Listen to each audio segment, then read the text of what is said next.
എല്ലാവർക്കും നമസ്കാരം മക്കളെ. ഇന്ന് ഞാൻ വന്നിരിക്കുന്ന കണ്ടില്ലേ, വെണ്ടയ്ക്ക കൊണ്ട് തൈരും കൊണ്ട് നല്ലൊരു ടേസ്റ്റി ചോറിനാൻ പറ്റിയൊരു നല്ലൊരു കറിയാണ്. സാധാരണ വെണ്ടയ്ക്ക കഴിക്കാൻ കുട്ടികൾക്കും മിക്ക ആൾക്കാർക്കും ഇഷ്ടമില്ലാത്ത ആൾക്കാരാണ്.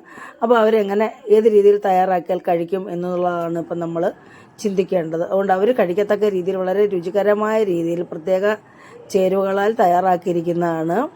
അപ്പോൾ ഇതിൻ്റെ കൂടെ വേറെ എന്തെങ്കിലും സൈഡ് ഡിഷ് ഉണ്ടെങ്കിൽ ചോറുണ്ണാൻ വളരെ ടേസ്റ്റാണ്. അപ്പോൾ ഈ കറി കഴിച്ചിട്ടുള്ളവർക്കറിയാം ഈ കറിയുടെ രുചി. അപ്പം ഇത് കുട്ടികളും മുതിർന്നവരും ഒക്കെ കഴിക്കും. അതേ രീതിയിലാണ് തയ്യാറാക്കിയിരിക്കുന്നത്.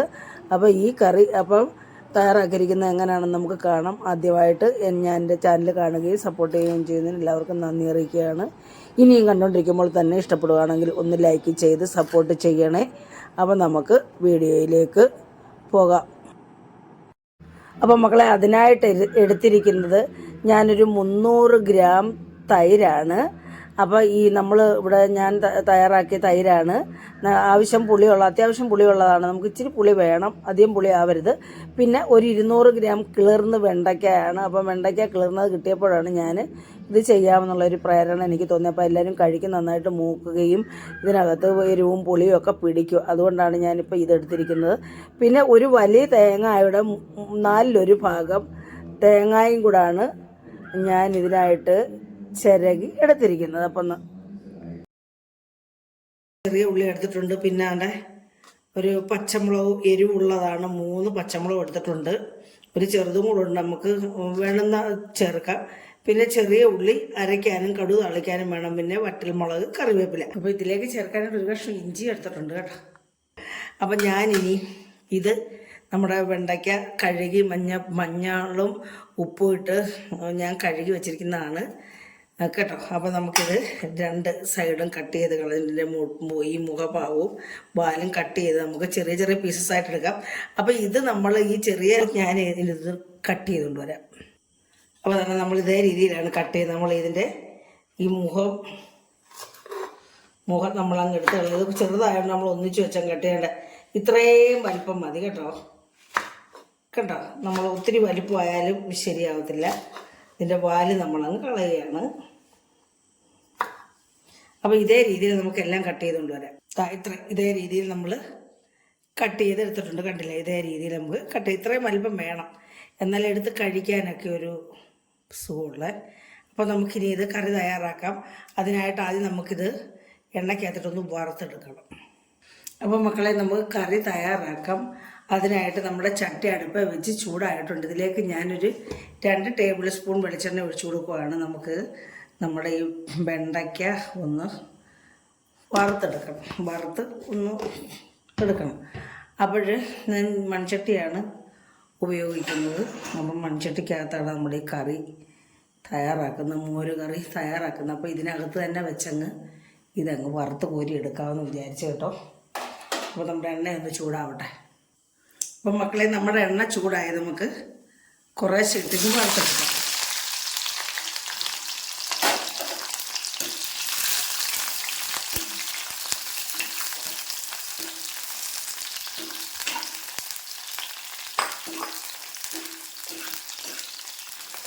അണ്ടക്കിളുകൾക്ക് ഒന്നുമില്ല. എല്ലാവരും പറയും കിളുകളാന്നിരിക്കും, വഴുവഴാന്നിരിക്കും. അണ്ടക്കിളുകൾക്ക് ഒന്നുമില്ല. നമ്മൾ അരിയുന്നതിന് മുമ്പേ നന്നായിട്ട് കഴുകി വെള്ളം ഒന്ന് തോർത്തിയാൽ മതി. നമ്മൾ അരിഞ്ഞ് കഴിഞ്ഞ് അതിൻ്റെ വാലും തലയും എടുത്തതിന് ശേഷം നമ്മൾ കഴുകരുത്. കഴുകിയതിന് ശേഷമേ വാലും തലയും എടുക്കാവുള്ളൂ. അല്ലെങ്കിൽ ഇങ്ങനെ കിളുകളുപ്പായിട്ടിരിക്കും. വാലും തലയും എടുത്തതിന് ശേഷം നമ്മൾ കട്ട് ചെയ്താൽ. അപ്പോൾ ഇത് നന്നായിട്ടൊന്ന് നോക്കണം കേട്ടോ.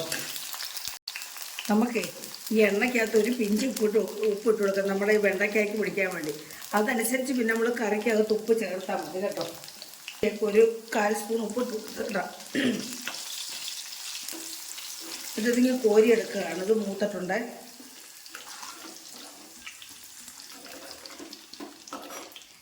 ഇത് നമുക്ക് അടുത്ത് ഇട്ട് കൊടുക്കാം. അപ്പോൾ അതിലും കൂടെ അങ്ങ് പിന്നെ ഉപ്പങ്ങ് പിടിച്ചോളൂ. അപ്പോൾ ഇനി ഇതിവിടെ കിടന്ന് മൂത്ത് വരട്ടെ. അപ്പോൾ നമ്മുടെ വെണ്ട ഇവിടെ കിടന്ന് മൂക്കട്ടെ. ആ സമയത്ത് നമുക്ക് അരപ്പ് റെഡിയാക്കാം. തേങ്ങ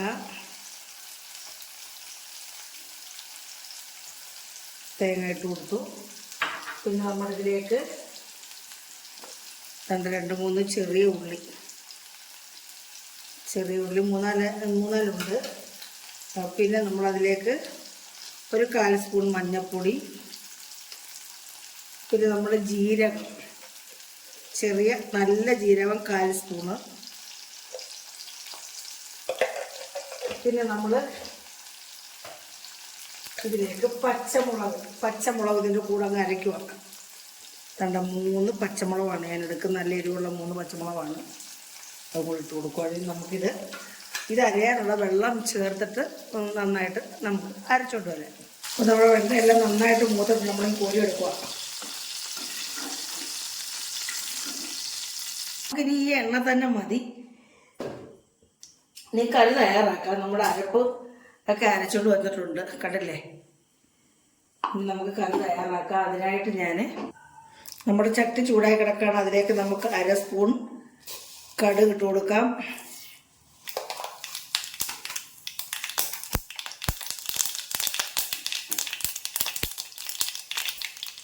കടുക് പൊട്ടിയിട്ടുണ്ട്. അതിലേക്ക് നമുക്ക് 1/4 സ്പൂൺ ഉലുവ,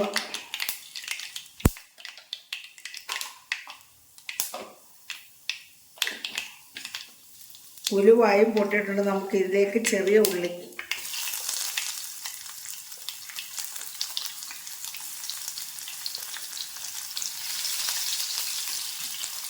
നമ്മൾ 2 ടേബിൾ സ്പൂൺ വെളിച്ചെണ്ണ എടുത്ത് അത് മതി കേട്ടോ.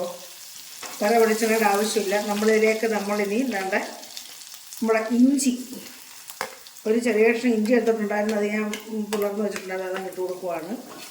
സ്ലൈസ് ചെയ്ത് അരിഞ്ഞ് വെച്ചിട്ടുണ്ടായിരുന്നു.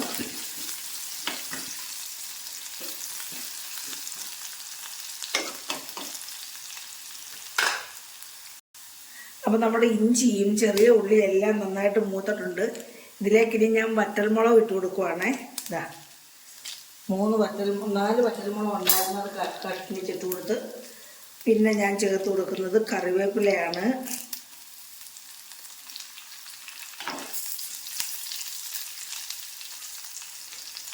കറിവേപ്പിലയും കൂടി ഇട്ട് കൊടുത്തതിന് ശേഷം നമ്മൾ ഈ റെഡിയാക്കി വെച്ചിട്ട് നമ്മുടെ വെണ്ടയ്ക്കായും കൂടെ ഇടുവാണ് ഇതിൻ്റെ കൂടെ. ഇതിൻ്റെ ഫ്ലേവർ അതിനകത്തുനിന്ന് കിട്ടണം.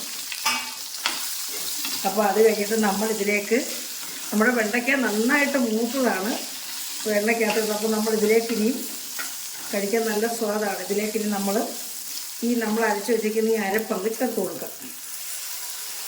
അപ്പോൾ ഈ അരപ്പ് ഇതിനകത്ത് കിടന്ന് നല്ലപോലെ വേവണം. വെന്ത് നമ്മുടെ ഈ വെണ്ടയ്ക്കായോടങ്ങ് കൂടിച്ചേരണം നമുക്ക്. അപ്പം നമ്മളിതിനകത്ത് വെണ്ടയ്ക്കായ്ക്കകത്ത് ഞാൻ ഉപ്പിട്ടതായിരുന്നു കേട്ടോ. അപ്പോൾ അത് നമ്മൾ ഓർമ്മ വേണം. അപ്പോൾ അതനുസരിച്ച് നമ്മളിനി തൈരിന് ചേർക്കുമ്പോൾ ഉപ്പിട്ട് കൊടുത്താൽ മതി. അതൊന്ന് മൂക്കട്ടെ അവിടെ കിടന്നേ. ഇതിനകത്തൊന്ന് കൂട്ടിച്ചേർന്ന് ആ അരപ്പ് അതിനകത്തെ പച്ചമുളകും ഒക്കെ ഉണ്ടല്ലോ, തേങ്ങയുടെ പച്ചച്ചൊവ്വ ഇതെല്ലാം മാറാൻ ഇതൊന്ന് പ്രായത്ത് കിടന്നൊന്ന് വേവട്ടത്. ഈ വെണ്ടയ്ക്കകത്തൊക്കെ ഒന്ന് പിടിക്കട്ടെ. അപ്പോൾ ഇത് നന്നായിട്ട് ഒന്ന് കുറുകണമേ. ഇതിനകത്തൊന്ന് ചേരണം. നമുക്ക് ഉപ്പൊന്ന് നോക്കാം. ഇതിൻ്റെ ഉപ്പേ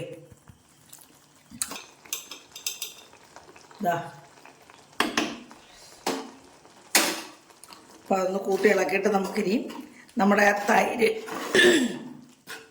ഒന്ന് അടിച്ചുകൊണ്ട് വരാം. അപ്പോൾ ഇതിൻ്റെ പച്ചച്ചൊവയൊക്കെ നന്നായിട്ട് മാറി ഇതൊന്ന് പറ്റിയിട്ടുണ്ടേ.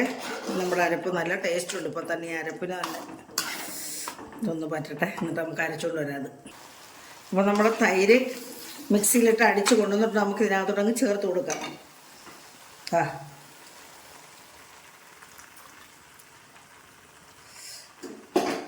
നമ്മൾ സിമ്മാക്കി വെച്ചിരിക്കുവാണ് നമ്മുടെ ഗ്യാസ്. നമ്മൾ ഇച്ചിരി വെള്ളം കൂടെ ഈ പാത്രം കഴുകി ഒഴിക്കും. കുറച്ച് വെള്ളം കൂടെ അങ്ങ് ഒഴിക്കുക. ഈ സമയത്ത് നമുക്ക് ഉപ്പ് നോക്കിയിട്ട് നമ്മൾ ലോ ഫ്ലെയിമിൽ ഇട്ടിരിക്കുവാണ്. നമ്മുടെ കൈ വിടാതെ ഇങ്ങനെ ഇളക്കിക്കൊണ്ടിരിക്കും. നമ്മൾ തൈര് ഇട്ടതിന് ശേഷം എന്തായാലും ഇതൊന്ന് ചൂടാക്കിയേ പറ്റൂ, ചൂടാവണം. അപ്പോൾ നമ്മളങ്ങ് കുത്തി തിളയ്ക്കാൻ അനുവദിക്കരുത്. നമ്മൾ ഇങ്ങനെ ഇളക്കിക്കൊണ്ടേ ഇരിക്കണം. നല്ല ടേസ്റ്റ്. അപ്പോൾ ഇതിനകത്ത് 1/2 സ്പൂൺ ഉപ്പും കൂടെ ഇട്ട് കൊടുക്കുകയാണ് മോരിന് വേണ്ടി, തൈരിന് വേണ്ടി. ഇപ്പോൾ ഇതിനകത്തേക്ക് നമ്മൾ വേറൊരു സാധനം കൂടെ ചേർത്ത് കൊടുക്കും. ഇപ്പോൾ നമ്മൾ ഈ കായപ്പൊടി കേട്ടോ, ഒരു കാൽ സ്പൂൺ കണക്കാക്കി കായപ്പൊടി ഇട്ട് കൊടുത്തിട്ടുണ്ട്. ഒരു ടേസ്റ്റിന് വേണ്ടി കേട്ടോ, ടേസ്റ്റ് ബാലൻസ് ചെയ്യാൻ വേണ്ടിയാണ്. അപ്പം പുളി അതേ ഇല്ല, പുളി നന്നായിട്ട് പുളിയാണ് നമുക്ക് വേണമെങ്കിൽ ഇച്ചിരി ബാലൻസ് ചെയ്യാൻ വേണ്ടി നമുക്കൊരു ഇച്ചിരി ശർക്കര ഇട്ട് കൊടുക്കുക. ശർക്കരയല്ല, മധുരം ഇട്ട് കൊടുക്കാം, പക്ഷെ അതിൻ്റെ ആവശ്യമില്ല. ആവശ്യത്തിനുള്ള പുളിയേ ഉള്ളൂ കേട്ടോ. ഉണ്ട്. അപ്പോൾ നമ്മുടെ ടേസ്റ്റി വെണ്ടയ്ക്ക തൈര് കറി ഇവിടെ റെഡി ആയിട്ടുണ്ട്. എല്ലാവർക്കും ഇഷ്ടപ്പെട്ടു കാണുമെന്ന് വിശ്വസിക്കുന്നു. ഇഷ്ടപ്പെട്ടിട്ടുണ്ടെങ്കിൽ പഴയതുപോലെ എല്ലാവരും സപ്പോർട്ട് ചെയ്യുക. അടുത്ത ഒരു നല്ലൊരു വീഡിയോ ആയിട്ട് വരുന്നവരെയും എല്ലാവർക്കും എൻ്റെ നന്ദി, നമസ്കാരം.